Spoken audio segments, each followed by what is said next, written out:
이 박유천 선수가 아니라 박유천 씨가 이 지금 무혐의 결정이 난 건 아닙니다. 그렇습니다. 일부 보도가 그렇게 나왔을 뿐입니다. 그렇습니다. 그죠? 네. 자, 그래서 저희가 박유천 씨를 둘러싼 쟁점 세 가지를 정리해 봤습니다. 자, 예, 세 가지가 지금 나와 있죠. 첫 번째, 성폭행 무혐의 검토. 이게요, 어제 모 방송에 제일 처음 나왔거든요. 그런데 또 다른 언론에서 그거 아니래더라라는 보도가 나왔어요. 전 뭐가 뭔지 모르겠습니다. 어떻습니까? 네, 이제 그 어제 저도 그 매체 뉴스를 봤는데 네. 지금 첫 번째 건만이 아닌 네 건 모두 다 무혐의로 가닥을 잡았다라고 하는데 굉장히 잘못된 오보로 지금 판명이 났습니다. 예. 그래서 경찰에서는 지금 두 가지가 남아 있습니다. 예. 박유천 씨와 고소녀의 대지를 할 예정이고요. 또 마지막에 진술이 상반된 부분이 상당히 있다고 보고 거짓말 탐지기를 하겠다. 지금 그런 수사 계획이 있거든요. 하기 때문에 현재 이 무혐의로 가닥을 잡았다고 하는 부분은 경찰에서 확정된 내용이 아니라는 걸 알려드리고요. 지금 두 번째 고소녀까지 박유천 쪽에서 고소를 했거든요. 그래서 이 부분은 상당히 시일이 좀 걸릴 겁니다. 그래서 공갈과 무고죄로 고소한 부분. 그래서 최근에 지금 또 드러나는 게 디지털 포렌식 기법으로 박유천 씨와 그 고소녀의 어떤 그 메신저 통화 내역을 복원을 해봤는데 1억 원의 상당에 관련된 이야기가 오가고 했거든요. 그래서 이 부분도 만약에 진술을 받아서 실제로 드러난다고 하면 무고와 공갈 혐의를 적용해서 영장을 청구할 수도 있다는 정도까지는 현재 확인된 거고 무혐의를 확정적으로 지금 처분했다 이런 부분은 아직까지 결정된 게 없다고 합니다. 아니 강신명 청장도 이런 얘기를 했죠. 그 얼마 전에 그 일치된 증언이 이 물증이 남아 있지 않지만 피의자 진술이 일관돼서 법원에 유죄 판결을 내리는 경우가 많다. 그러니까 물증이라는 게 있기가 좀 없을 수 있다는 게요. 최근에 법원이 성폭행의 범위를 굉장히 넓게 보고 있습니다. 예. 그래서 예전에는 여성이 그래도 좀 강렬하게 저항하는 정도 어느 정도 있어야만이 그거를 예. 억지로 어떻게 했었을 때 성폭행을 받고 그럴 경우에는 필연적으로 뭐 다친다거나 맞았다거나 이런 어떤 흔적 같은 것들이 남는 경우가 많았는데 최근의 성폭행은요. 여성이 적극적으로 호응해주지 않았는데도 불구하고 남성이 했다라면 이거는 여성 입장에서는 저항을 했다가 더 큰 피해를 입을 수 있을 수 있기 때문에 마지못해 응해준 거다라고 봐서 적극적으로 예, 적극적으로 해석한다. 그래서 성폭행 부분을 굉장히 넓게 봅니다. 그럴 경우에는 어차피 객관적인 증거는 없는 거예요. 그럴 때는 뭐가 중요하냐면 결국에는 피해자라고 생각하는 그 여성이 얼마나 구체적으로 당시 상황을 증언하냐는 건데 강신명 청장이 짚은 부분이 그런 겁니다. 이건 피해를 주장하는 여성이 4명이나 되는데 만약에 그 여성들의 증언 하나하나가 다 일관성이 있다. 그럼 어떤 패턴 같은 것들이 보인다. 그러면 법원이 볼 때도 진술만 있더라도 믿을 수 있는 가능성이 높아진다라는 걸 지적을 한 겁니다. 자, 그 어쨌든 지금 그 결론은 무혐의 결정은 난 것이 아니다. 네. 그죠? 네. 그것은 아직 절대로 우리가 섣부리 판단하면 안 된다. 이렇게 결론을 내도 되겠죠? 그렇습니다. 그죠? 네. 알겠습니다. 자, 두 번째 쟁점 뭐냐면 성매매 특별법 위반인가 하는 부분입니다.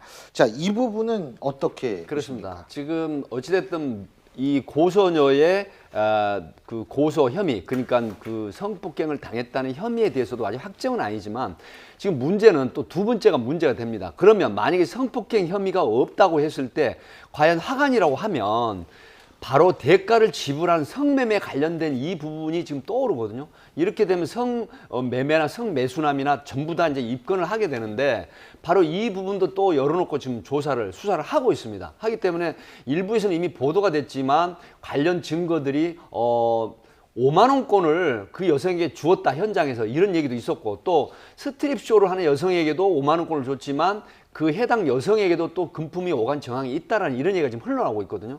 한다면 양쪽의 진술이 만약에 어떤 쪽에 진실이 있었는지 모르지만 이게 만약에 확인이 된다고 하면 이 성매매 특별법 이 부분도 처벌 가능성이 높다. 성관계 여부는 확인이 됐습니까? 예, 그 부분은 DNA 채취했고 그다음에 최초 출석을 했을 때 구황상피 세포 입안에 점맥을 해서 국립과학수사연구원에 보냈는데 여성의 제출한 그 속옷 그 체액하고 DNA가 박유천 씨 구강 점막하고 일치가 돼서 성관계는 한 걸로 확인이 결정적으로 됐습니다. 어쨌든 뭐 이게 상당히 그 또 스타하면 이미지가 중요한데 우리 아까 그 박태환 선수 얘기할 때도 예. 이 그 수습하는 게 중요하다고 말씀을 하셨지만 좀 이미지 타격은 좀 불가피하지 않나라는 생각이 들 수밖에 없는 상황이 아닌가 이런 생각도 드네요. 그 세 번째가 지금 이게 쟁점이 될 것 같아요. 공갈 협박이 있었나? 진짜 돈이 오간 정황이 있나? 이 그렇습니다. 부분인데요. 지금 일부분에 이제 보도가 됐지만 최초에 고소녀 쪽에서 먼저 10억 상당을 요구한 정황이 있다라고 했는데 지금 그 일산의 식쿠파라는 모 항모라는 34세 된 그 조폭 조직원이 개입을 해서 그러면 5억까지 낮춰주겠다라고 했는데 경찰에서는 앞에 제가 말씀드렸지만 디지털 포렌식 기법의 양측의 통화 내역, 그 다음에 전화 부분에 대한 복원을 해봤더니 1억 원에 대한 최종적인 서로 메시지가 오고 간 게 지금 드러났다고 합니다. 이렇다고 하면 과연 이 1억 원을 건넨 목적이 뭐였느냐? 무마 조건이었느냐 아니면 고소를 처리한 조건이었느냐 이 부분을 들여다보고 있는데 만약에 이게 성폭행으로 인한 고소를 하겠다 그래서 한류 스타인 당신이 치명상을 입을 것이다라고 하는 협박성이 있었다고 했을 때는 공갈죄가 되기 때문에 이 부분이 확실히 드러난다고 하면 무고와 공갈죄로 영장 청구까지 하겠다 이런 얘기입니다. 예. 그 약간 다른 가능성도 있는 게요. 가능성은 정말 여러 가지지 않습니까? 근데 이제 그렇죠. 팀장님 말씀에 보충 설명을 드리자면 성폭행이 있었는데 성폭행이 사실이라고 하더라도 상대방은 또 공갈로 또 될 수도 있습니다. 그러니까 성폭행이 있다. 그런데 성폭행을 내가 폭로할 테니 네. 이거를 돈을 주지 않으면 안 된다. 그러니까 없었는데도 이거를 거짓말을 했다. 그러니까 협박을 했더라도 공갈인 거고요.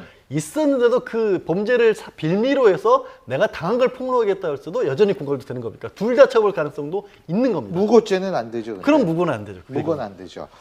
그러니까 지금 이게 근데 이거 얼마나 끌 것 같아요? 언제 결론 날 것 같아요? 지금 결론은 아직도 2주 정도는 더 잡아야 될 것 걸린다. 같습니다. 최소한. 대질도 하고 네, 아까 그렇습니다. 거짓말 탐지기도 한다 그러셨죠? 대질 양쪽이 상반된 진술이 나올 경우에 대질을 하고 그 다음에 이제 절차가 바로 예. 거짓말 탐지기 의뢰인데 이 부분이 또 이제 4명이나 되지 않습니까? 예. 고소녀가 그리고 또 무고와 공갈로 맞고소를 했기 때문에 이 부분이 기일이 상당히 지금부터도 한 2주 정도 소요될 걸로 예상이 됩니다. 알겠습니다. 어쨌든 저희가 그러면 이 여기에 새로운 얘기, 그러니까 워낙 이게 관심을 끌다 보니까 여러 가지 보도들이 나오는데 좀 거기에서도 우리가 좀 선별할 필요는 있지 않을까 생각이 듭니다.